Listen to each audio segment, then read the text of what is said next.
বিশ্বনবী বললেন খায়রুকুম মান তাআল্লামাল কুরআন ওয়া আল্লামা, তোমাদের মধ্য থেকে ওই ব্যক্তি আল্লাহর কাছে সবচাইতে বেশি সেরা যে নিজে কোরআন শিখে অন্যরে শিখায়া দেয়। আপনি কোরআন শিখলে আপনি সেরা, আবার আপনি যদি শিখায়া দেন তবেও আপনি সেরা।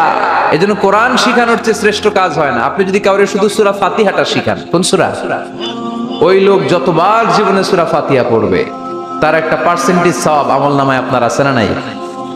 আবার ওই লোক যদি কাউরে এই সূরা ফাতিহাটা শিখায়, আবার যারে শিখালে এ যদি আবার আরেকজনরে শিখায়, এভাবে যতজনকে শিখাবে প্রত্যেকের সওয়াব থেকে একটা পার্সেন্টেজ সওয়াব আপনার আমলনামায় দিয়ে দিবে কে? এজন্য কোরআন শিখবো, শিখাবো, শিখবো, শিখাবো। যারা কোরআন জানি না, কোরআন জেনে মরবো। No excuse will be granted that day. সেদিন কোনো অজুহাত আল্লাহ গ্রহণ করবে না। সব পারো, কোরআন পারো না কেন? সবই তো পারো।